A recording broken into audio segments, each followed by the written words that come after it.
When you think about where the world's most legendary weed comes from, you probably picture sunny California, or the mountains of Afghanistan, or the famous coffee shops of Amsterdam.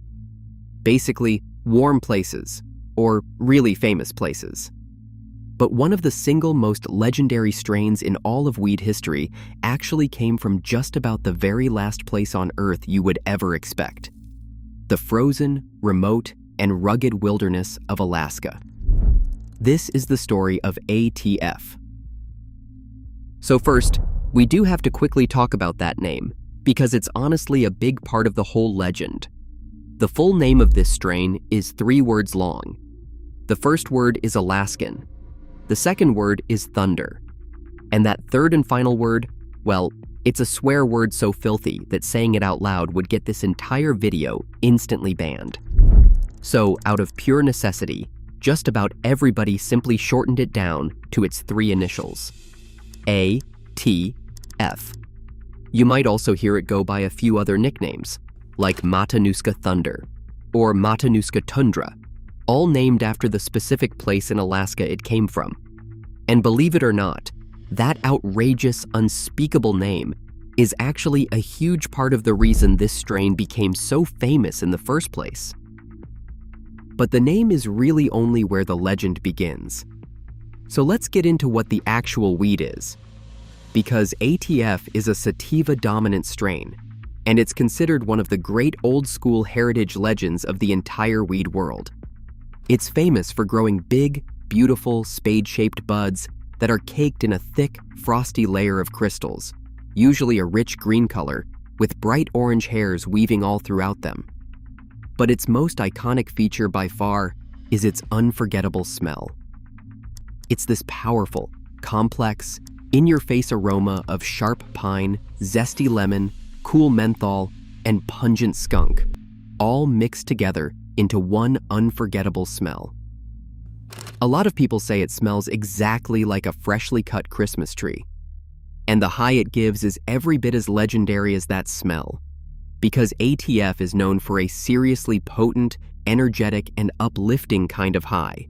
It's really the classic sativa experience through and through, giving you this clear-headed, euphoric, creative buzz that's perfect for daytime. It's a famous wake and bake strain, the kind of thing you smoke in the morning to get going. It's also known for being a bit of a creeper, meaning the full strength can sneak up on you a few minutes later. And on top of all that, it also tends to give you a pretty massive boost of appetite, so having some snacks ready is definitely a smart move. But a strain this legendary had to come from somewhere. And in this case, that somewhere is about the most unexpected place imaginable. A farming region near Anchorage called the Matanuska Valley. And this valley is a famous place, but not famous for weed at all. It's actually world famous for growing enormous, record-breaking vegetables. The whole area was first settled by farming families way back in the 1930s, and its rich soil quickly made it Alaska's biggest agricultural hub. See, because of Alaska's wild summers, this valley gets something like 19 hours of pure sunlight a day. And that truly endless summer sun somehow grows these monster cabbages that can weigh well over 100 pounds each. So the legend goes that this same crazy, endless sunlight environment is exactly what made the local weed so powerful. And that legendary weed first got famous back in the middle of the 1970s, because that's when the famous magazine High Times started writing all about this incredibly strong and incredibly expensive Alaskan weed coming out of the Matanuska Valley. In fact, one wild old article even quoted a local guy claiming the weed up there was so strong that it grew right up through the snow just to find the sun. So you had this perfect combination brewing: a wild frontier, an unbelievable name, and a reputation for legendary strength. And it all put Alaskan weed firmly on the map, which was basically unheard of at that time, because most people, when they think of Alaska, just think of snow, if we're being honest here. Before I did research for this video, I didn't even know it was possible for weed to be grown out there.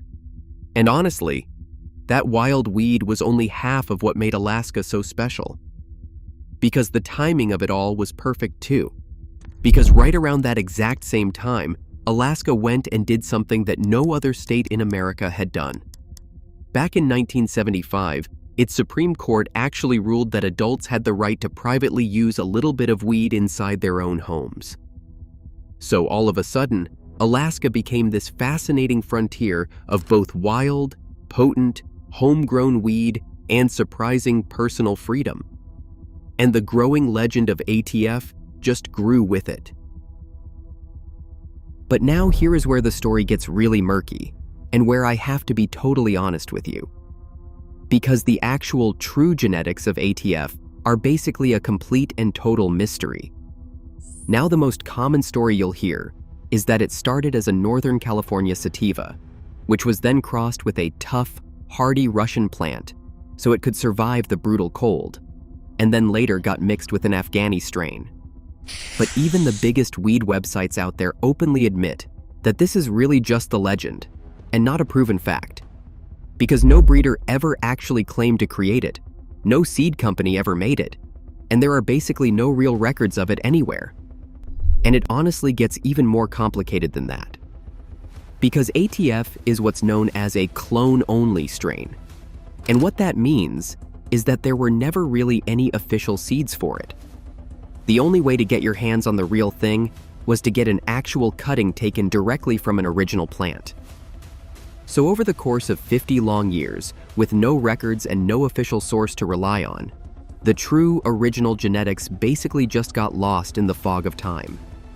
Which leads to a pretty uncomfortable truth. That most of the ATF that you see for sale on shelves today probably isn't even the original strain at all. In fact, two completely different jars, both proudly labeled as ATF, could easily contain two totally unrelated plants. And believe it or not, it actually goes even deeper than that. Because a lot of the old-timers from up in Alaska say something surprising. They actually claim that ATF was never really one single specific strain to even begin with in the first place. Instead, they say the name was really just what everyone up there called any really good, potent weed that got grown in the valley. So the real ATF that people have spent years hunting for might have never even been a single plant. Instead, it might have really just been a reputation, a name for great local weed. But that hasn't stopped a bunch of dedicated people from trying their hardest to find it anyway. Some really committed growers have gone on genuine, years-long quests to try and track down the one true, authentic ATF. They've gone around gathering up a whole bunch of different old plants from all across the valley, and then having gray-haired, old-school Alaskan smokers carefully taste test every single one of them, just to try and pick out the most legit one of the bunch. One grower even took it a step further and got his plant's DNA formally tested. And he claimed that the results traced it right back to those old Afghan roots. But even he had to admit that in the end, there was no real, definitive proof of anything. So when you really think about it, this whole entire thing is a lot like hunting around for Bigfoot. It's an endless chase after a beloved legend that might just be genuinely impossible to ever truly confirm. And that leads perfectly into one more big myth I have to clear up. Because ATF has this massive, towering reputation as maybe being the strongest weed that has ever existed. But if we're being honest, that is almost certainly not actually true. See, old-school heritage strains like this one were generally way, way weaker than the incredibly potent stuff that we all have access to today. Back in the 1970s, ATF only seemed impossibly strong because everyone was comparing it to the super weak, seedy, imported weed that was around at the time. I mean, it was amazing for its era, no doubt about it. But it almost definitely would not outpunch the strongest modern top-shelf weed that you can find today. And yet, even with all of that mystery and all of those busted myths, the legacy of ATF is still massive, because it stands as one of the only truly American heritage strains that has its very own wild regional identity. It's a name that's honestly as recognizable in weed culture as something like Northern Lights. And that outrageous, unspeakable name, of course, took on a whole life of its own, way beyond just weed. To the point where even the rapper Afro Man, the guy famous for the song Because I Got High, went and made a whole song about it. The name was just too good and way too wild to ever truly die. So at the end of the day, ATF is really less of a single provable plant and a whole lot more of a genuine legend. It's the story of some truly great weed, grown way up north under that endless Alaskan sun, that ended up getting all wrapped up in a wild frontier, having an unforgettable name, and decades upon decades of myth. And the sad, sad truth is, the real, original genetics might be lost to time forever. But when you think about it, maybe that's actually kind of fitting. Because some legends are really more about the story than they are about the strain itself. And ATF has got one of the very best stories in all of weed.